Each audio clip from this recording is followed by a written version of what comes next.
ब्रह्मांड ही सब कुछ है। समय, स्पेस और मैटर सब कुछ इसी में समाहित है। हमारी पृथ्वी इस ब्रह्मांड में चट्टान का घूमता हुआ एक कण भर है जो हमारी मिल्की वे गैलेक्सी में मौजूद 200 अरब तारों में से एक का चक्कर काट रही है। ये विशाल संरचना 90 अरब प्रकाश वर्ष की दूरी में फैले आकाश गंगाओं के सागर में सिर्फ एक बूंद के समान है। ये हमारा घर है, हमारी पृथ्वी, सुख सुविधाओं से भरपूर एक आरामदायक ग्रह। एक बार रोजमर्रा के कामों को छोड़ आसमान को देखिए, क्या दिखाई देता है। आसमान में फैली एक विशाल काली चादर में टिमटिमाते हुए तारे कितने खूबसूरत लग रहे हैं। रात में हम जिन तारों को देख पाते हैं वो सब हमारी मिल्की वे गैलेक्सी के एक छोटे से पैच के तारे हैं। हमारी गैलेक्सी में हम यहाँ रहते हैं और रात के समय में हमें सिर्फ इस छोटी सी जगह के तारे दिखाई देते हैं। कितनी विशाल है हमारी गैलेक्सी, लेकिन क्या ब्रह्मांड के सापेक्ष में हमारी गैलेक्सी का कोई अस्तित्व है? नमस्कार दोस्तों, मैं हूं श्याम तोमर। स्वागत करता हूं आपका इस एपिसोड में, जिसमें हम ब्रह्मांड के आखिरी छोर तक का सफर करेंगे। तो अपनी सीट बेल्ट बांध लीजिए, क्योंकि हमारा ये सफर बहुत ही रोमांचक और खतरों से भरा होने वाला है। तो चलिए पृथ्वी की सतह से उड़ान भरते हैं और ब्रह्मांड के आखिरी छोर की ओर चलते हैं। जैसे जैसे हम पृथ्वी की सतह से ऊपर उठते जा रहे हैं, वैसे वैसे हमें पृथ्वी की सतह ब्लू स्फीयर की तरह दिखने लगी है। यह है इंटरनेशनल स्पेस स्टेशन, इंसानों द्वारा स्पेस में बनाई गई सबसे बड़ी चीज। ये 27,580 किलोमीटर प्रति घंटे की रफ्तार से पृथ्वी के चक्कर काट रहा है, जो कि पृथ्वी की सतह से लगभग 400 किलोमीटर ऊपर है। और ये 24 घंटे में लगभग 16 बार पृथ्वी के चारों ओर घूम जाता है। जैसे ही हम इंटरनेशनल स्पेस स्टेशन से और ऊपर जाते हैं तो हमें इंसानों द्वारा बनाई गई कुछ और चीजें दिखाई देती हैं। सैटेलाइट्स। अंतरिक्ष में इंसानों द्वारा भेजी गई हजारों सैटेलाइट्स पृथ्वी का चक्कर काट रही हैं। सैटेलाइट्स का अंतरिक्ष में एक जाल सा बिछा हुआ है। चलिए और ऊपर चलते हैं। इतने ऊपर से पृथ्वी का नजारा तो देखिए, कितना खूबसूरत लग रहा है हमारा ये नीला ग्रह। हम पहुंच चुके हैं चांद के पास। हमसे पहले यहाँ पर 12 एस्ट्रोनॉट्स आ चुके हैं, जिनमें नील आर्मस्ट्रांग पहले व्यक्ति थे जो इसकी सतह पर उतरे थे, और उनके पैरों के निशान आज भी चांद की सतह पर देखे जा सकते हैं। चांद पर कोई वायुमंडल नहीं है, इस वजह से ये निशान सदियों तक ऐसे ही बने रहेंगे। हम अभी अपने घर से लगभग 4 लाख किलोमीटर दूर हैं और चंद्रमा से हमारा ग्रह कुछ इस तरह का दिखाई देता है। ऐसा लग रहा है जैसे अंतरिक्ष में एक ब्लू मार्बल रखी हो। चांद की सतह एक बैटल फील्ड की तरह लग रही है, जिसने पिछले अरबों सालों से कॉमेट्स और एस्ट्रॉइड्स की मार को झेला है। चांद का कोई वायुमंडल नहीं है जो कि कॉमेट्स या एस्ट्रॉइड्स को स्पेस में ही जला दे। सौभाग्य से हमारी पृथ्वी का वायुमंडल है जो हमें स्पेस से आने वाले खतरों से बचाता है। चलिए अंतरिक्ष में एक लंबी छलांग लगाते हैं। ये है हमारे सौरमंडल का सबसे चमकीला ग्रह वीनस। इसको पृथ्वी की छोटी बहन बोला जाता है, क्योंकि ये पृथ्वी की ही तरह रॉकी प्लैनेट है, जिसकी ग्रेविटी लगभग पृथ्वी के ही समान है। लेकिन ये ग्रह एक नर्क की तरह है, क्योंकि इस पर होती है भयंकर बारिश, पानी की नहीं बल्कि एसिड की। इसके एटमॉस्फेयर में जो बादल दिखाई दे रहे हैं वो सल्फ्यूरिक एसिड के हैं। हमारे सौरमंडल में सिर्फ वीनस ही एकमात्र ऐसा ग्रह है जिस पर सबसे ज्यादा ग्रीन हाउस इफेक्ट होता है। सूर्य की गर्मी इस पर आती तो है लेकिन वापस नहीं जा पाती, जिस वजह से हीट इसके एटमॉस्फेयर के अंदर ट्रैप होकर रह जाती है। यही कारण है कि शुक्र ग्रह हमारे सौरमंडल का सबसे गर्म ग्रह है, जिसका तापमान 465 डिग्री सेल्सियस है। इसकी सतह पर काफी मात्रा में ज्वालामुखी मौजूद हैं, जो इस ग्रह को और ज्यादा खतरनाक बनाते हैं। इस एंग्री प्लैनेट पर कुछ भी सरवाइव नहीं कर सकता। चलिए अपनी जर्नी को और आगे बढ़ाते हैं। यह है सूर्य के सबसे पास मौजूद ग्रह मरकरी। इस ग्रह की धरती हमारे चंद्रमा जैसी नजर आती है, जिस पर बड़े बड़े गड्ढे मौजूद हैं। इस ग्रह के दिन और रात के टेम्परेचर में बहुत ज्यादा डिफरेंस है।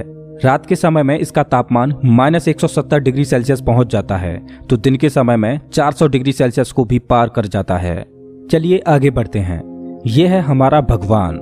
यही है जो अपनी ऊर्जा से पृथ्वी पर जीवन को चला रहा है। अगर ये ना होता तो हम ना होते। पृथ्वी से लगभग 150 मिलियन किलोमीटर दूर मौजूद ये तारा इतना बड़ा है कि इसमें लाखों पृथ्वियां समा जाएं। सूर्य इतना भारी है कि इसकी ग्रेविटी पूरे सोलर सिस्टम को कंट्रोल कर रही है।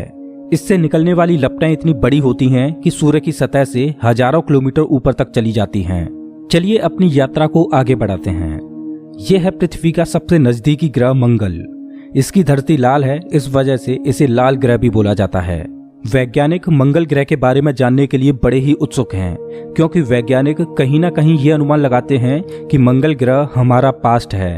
वैज्ञानिक मानते हैं कि अतीत में मंगल की धरती पर जीवन फला फूला होगा।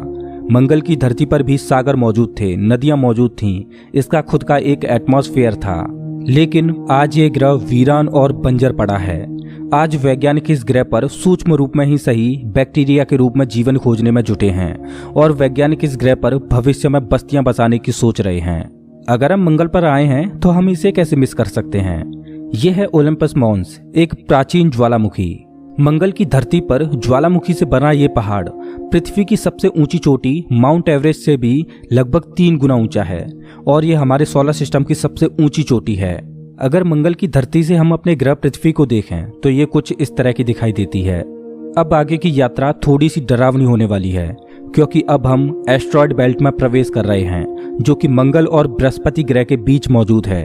इसमें मौजूद हैं बड़ी बड़ी और विशालकाय चट्टानें जो कि सूर्य के चारों ओर घूम रही हैं। इस एस्ट्रॉयड बेल्ट में इतनी बड़ी बड़ी चट्टानें मौजूद हैं कि अगर ये सब आपस में मर्ज हो जाएं, तो इनसे एक बड़े ग्रह का निर्माण हो सकता है। इस बेल्ट में इतने बड़े बड़े एस्ट्रॉयड्स मौजूद हैं कि इन पर एक बड़ा शहर बसाया जा सके। जैसा कि हम जानते हैं कि 4.5 बिलियन साल पहले हमारे सौर मंडल में ग्रह बने, लेकिन एस्ट्रॉयड बेल्ट में मौजूद ये मलबा जैसा का तैसा रह गया। एस्ट्रॉयड बेल्ट में मौजूद मलबा एक प्लैनेट बन सकता था, लेकिन एक बड़ी शक्ति ने इस मलबे को प्लैनेट नहीं बनने दिया और वो शक्ति थी जुपिटर। जुपिटर की हाई ग्रेविटी ने एस्ट्रॉयड बेल्ट के एस्ट्रॉयड्स को प्लैनेट नहीं बनने दिया। जुपिटर हमारे सोलर सिस्टम का सबसे बड़ा प्लैनेट है और इसके ढेर सारे चंद्रमा हैं। ये इतना बड़ा है कि हमारे सोलर सिस्टम के अन्य सभी प्लैनेट्स को मिलाकर भी इतना बड़ा ग्रह नहीं बनाया जा सकता। ये है जुपिटर का ग्रेट रेड स्पॉट। ये लाल धब्बा जुपिटर की सतह पर सदियों से चला आ रहा है। ये एक विशाल तूफान है। ये रेड स्पॉट इतना बड़ा है कि इसमें 3 पृथ्वियां आ जाएं। जुपिटर एक गैसीय प्लैनेट है, इस वजह से इसकी सतह पृथ्वी की तरह ठोस नहीं है। अगर आप जुपिटर की सतह पर उतरे तो आप इसकी सतह पर खड़े नहीं हो सकते, बल्कि सीधे इसके अंदर चले जाओगे। जुपिटर जितना वायलेंट और विनाशकारी है, वहीं इसके चंद्रमा जीवन के पनपने के लिए आइडियल साबित होते हैं। जुपिटर के दर्जनों चंद्रमाओं में से एक है यूरोपा, जो कि पूरी तरह बर्फ की मोटी चादर से ढका हुआ है। वैज्ञानिक मानते हैं कि यूरोपा की सतह पर जमी हुई बर्फ के नीचे पानी तरल रूप में मौजूद है। इस पर पानी का तरल रूप में होना जीवन के होने की संभावनाओं को बढ़ा देता है। हमारे सोलर सिस्टम में बृहस्पति ग्रह के चंद्रमा यूरोपा पर वैज्ञानिक जीवन होने की प्रबल संभावनाएं जताते हैं। हमारा अगला पड़ाव है हमारे सौर मंडल का सबसे खूबसूरत प्लैनेट सैटर्न। शनि ग्रह के छल्ले इसकी सुंदरता में 4 चांद लगाते हैं, जो कि इसकी सतह से लाखों किलोमीटर ऊपर तक फैले हैं। शनि ग्रह को अपने सोलर सिस्टम का ताज माना जाता है। ये है शनि ग्रह का एक चंद्रमा टाइटन। इसका खुद का एक एटमॉस्फेयर है, इस पर हवा है, बारिश होती है, यहाँ तक कि इस पर ऋतुएं भी बदलती हैं। इस पर नदियां और सागर मौजूद हैं। ये चंद्रमा देखने में लगभग पृथ्वी की ही तरह है, लेकिन इस पर जो नदियां और सागर हैं वो पानी के नहीं बल्कि लिक्विड नेचुरल गैस के हैं। अगर हम किसी भी तरह इस नेचुरल गैस को पृथ्वी पर ला पाएं तो ये इतनी ज्यादा है कि हजारों सालों तक ये हमारे शहरों को रोशन कर सकती है। वैज्ञानिक अनुमान लगाते हैं कि अरबों साल बाद जब सूर्य गर्माने लगेगा और एक रेड जाइंट बन जाएगा, तब टाइटन हैबिटेबल जोन में होगा।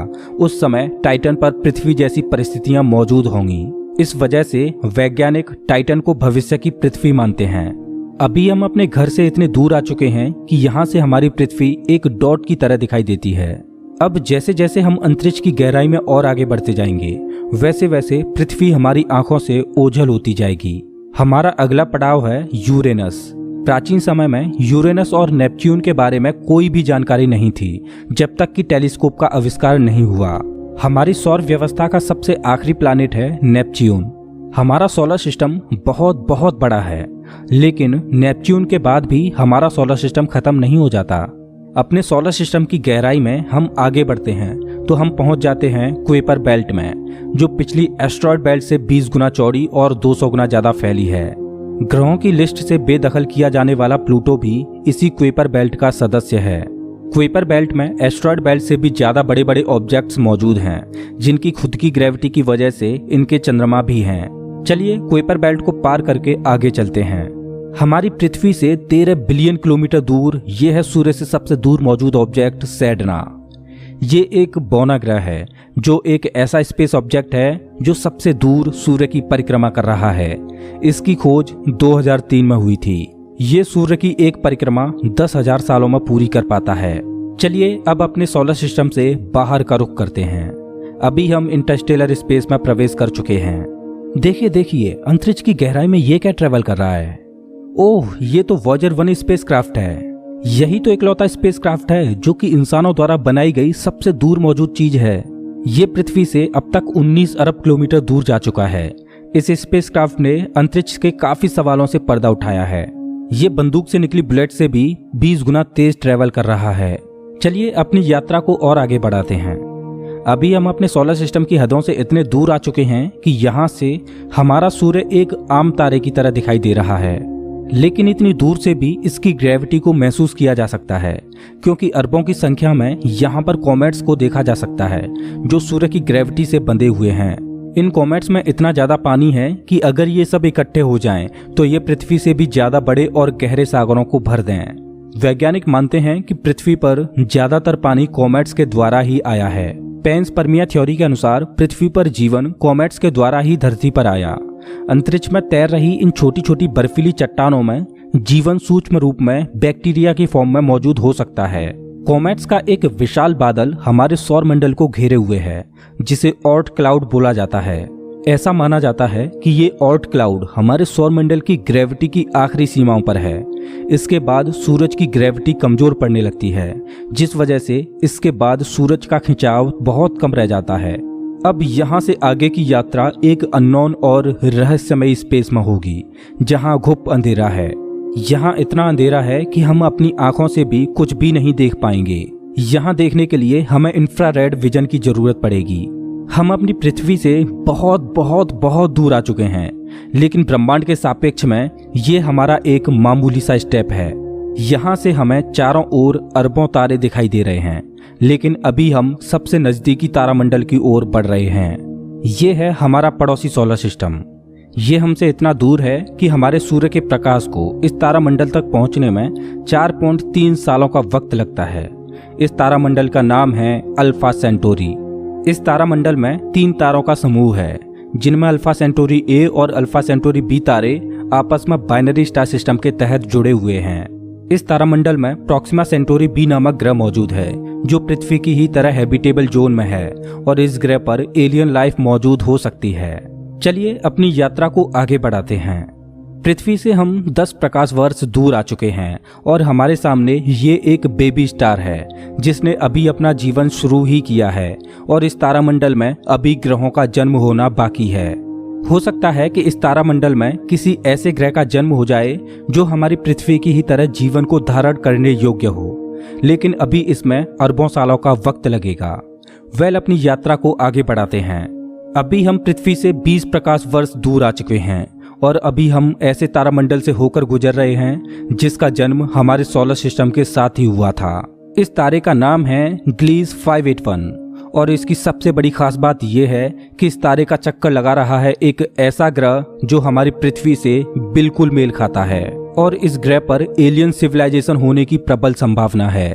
वैसे तो हमारी मिल्की वे गैलेक्सी में अरबों तारे हैं जिनकी यात्रा करना तो दूर, उनको पूरे जीवन काल में गिनना भी संभव नहीं है। तो चलिए अपनी यात्रा को आगे बढ़ाते हुए मिल्की वे गैलेक्सी से बाहर निकलते हैं। ये है हमारी मिल्की वे गैलेक्सी जो अरबों तारों का घर है, जिनमें से हमारा सूर्य भी एक है। ये गैलेक्सी इतनी विशाल है कि अगर इसके एक छोर से प्रकाश ट्रेवल करे तो लाइट को भी इसके एक छोर से दूसरे छोर तक पहुंचने में 1,05,700 सालों का समय लगेगा। लेकिन ब्रह्मांड में मौजूद बड़ी बड़ी विशालकाय गैलेक्सियों के सामने हमारी गैलेक्सी कुछ भी नहीं। यूनिवर्स में मिल्की वे से भी कई गुना बड़ी गैलेक्सियां मौजूद हैं। तो चलिए अपने सोलर सिस्टम और अपनी गैलेक्सी को पीछे छोड़ते हुए इंटर गैलेक्टिक स्पेस में प्रवेश करते हैं। इंटर गैलेक्टिक स्पेस में प्रवेश करके हमें दूर दूर तक अरबों गैलेक्सियां दिखाई दे रही हैं, लेकिन ये सभी गैलेक्सियां झुंड में हैं और ये है हमारी गैलेक्सियों का झुंड जिसमें हमारी गैलेक्सी मिल्की वे और अन्य पड़ोसी गैलेक्सियां मौजूद हैं। गैलेक्सियों के इस छोटे से झुंड को लोकल ग्रुप बोला जाता है। गैलेक्सियों का ये लोकल ग्रुप 10 मिलियन प्रकाश वर्ष में फैला हुआ है। जैसे जैसे हम अपनी यात्रा को आगे बढ़ाते जा रहे हैं वैसे वैसे हमें अन्य गैलेक्सियों के झुंड दिखाई देते जा रहे हैं और उनमें भी हमारे लोकल ग्रुप की तरह गैलेक्सियां मौजूद हैं। गैलेक्सियों के कई लोकल ग्रुप्स को मिलाकर एक सुपर क्लस्टर बनता है। अभी हमारे सामने जो मौजूद है वो है वर्गो सुपर क्लस्टर। इसी वर्गो सुपर क्लस्टर में हमारी गैलेक्सियों का लोकल ग्रुप भी शामिल है और हमारी गैलेक्सियों का लोकल ग्रुप इस छोटे से पैच में है। अभी हम अपने घर से इतने दूर आ चुके हैं कि यहाँ से हम अपने सूर्य को तो छोड़ो, यहाँ तक कि अपनी गैलेक्सी को भी छोड़ो, हमारी गैलेक्सियों का लोकल ग्रुप ही एक छोटे से पैच के समान दिखाई दे रहा है। कितना विशाल है ना वर्गो सुपर क्लस्टर। इस वर्गो सुपर क्लस्टर में 100 से ज्यादा गैलेक्सियों के लोकल ग्रुप शामिल हैं और ये 110 मिलियन प्रकाश वर्ष में फैला हुआ है। चलिए अपनी यात्रा को और आगे बढ़ाते हैं। अरे ये क्या, जैसे जैसे हम आगे बढ़ते जा रहे हैं वैसे वैसे हमें वर्गो सुपर क्लस्टर जैसे अनगिनत सुपर क्लस्टर्स दिखाई दे रहे हैं। इस सुपर क्लस्टर्स के समूह को नाम दिया गया है लेनियाकेया सुपर क्लस्टर और हमारा वर्गो सुपर क्लस्टर यहाँ पर है एक छोटे से पैच के समान, जिसमें हमारी गैलेक्सियों का लोकल ग्रुप एक डॉट की तरह भी दिखाई नहीं दे रहा। ये लेनियाकेया सुपर क्लस्टर 520 मिलियन प्रकाश वर्ष में फैला हुआ है, जिसमें लाखों वर्गो सुपर क्लस्टर्स जैसे सुपर क्लस्टर्स मौजूद हैं। चलिए अपनी यात्रा को और आगे बढ़ाते हैं। जैसे जैसे हम आगे बढ़ते जा रहे हैं वैसे वैसे लेनियाकेया सुपर क्लस्टर भी छोटा होता जा रहा है और इतनी दूर से देखने पर लेनियाकेया सुपर क्लस्टर भी एक छोटे से पैच की तरह दिखाई दे रहा है। ओह माय गॉड, मेरा तो दिमाग ही घूम गया। खैर अपनी यात्रा को और आगे बढ़ाते हैं। यह है हमारा ऑब्जर्वेबल यूनिवर्स, जिसमें हमारा लेनियाकेया सुपर क्लस्टर एक छोटे से डॉट की तरह मौजूद है। लेकिन क्या यही हमारी यात्रा खत्म हो जाती है? क्या इतना ही बड़ा है ब्रह्मांड? वेल, जैसा कि मैंने अभी बोला, ये है ऑब्जर्वेबल यूनिवर्स यानी ज्ञात ब्रह्मांड। ब्रह्मांड के बारे में हम जो भी जानते हैं वो केवल यहीं तक जानते हैं। हो सकता है कि ब्रह्मांड का विस्तार आगे भी हो जो अनंत तक चलता जा रहा हो, लेकिन वहां से हम तक कोई प्रकाश ही नहीं पहुंच पा रहा हो जिससे हमें ऑब्जर्वेबल यूनिवर्स के बाहर का भी पता चल सके। वैज्ञानिक ये भी अनुमान लगाते हैं कि हो सकता है कि हमारे यूनिवर्स जैसे असंख्य यूनिवर्स और मौजूद हो सकते हैं जिनमें हमारा ये ब्रह्मांड एक विशाल सागर में एक छोटी सी बूंद के समान हो। खैर मल्टीवर्स यानी एक से ज्यादा ब्रह्मांडों का अस्तित्व है कि नहीं ये कोई नहीं जानता और ना ही हमारे पास मल्टीवर्स यानी महाब्रह्मांड के कोई सबूत हैं। लेकिन ये तो तय है कि ऑब्जर्वेबल यूनिवर्स ही ब्रह्मांड का अंत नहीं हो सकता, इसके बाहर भी कुछ न कुछ मौजूद है जिसका हमें कोई भी ज्ञान नहीं। लेकिन वो क्या हो सकता है? हो सकता है कि हमारा ऑब्जर्वेबल यूनिवर्स भी महाब्रह्मांड में एक छोटे से पैच के समान हो। वेल दोस्तों, आपकी ब्रह्मांड के आखिरी छोर तक की यात्रा कैसी रही प्लीज कमेंट बॉक्स में जरूर बताएं। अगर आपको ये वीडियो पसंद आया हो तो इसे लाइक करें और ऐसे ही मजेदार वीडियोज के लिए चैनल को सब्सक्राइब करें, साथ ही बेल आइकॉन दबाएं।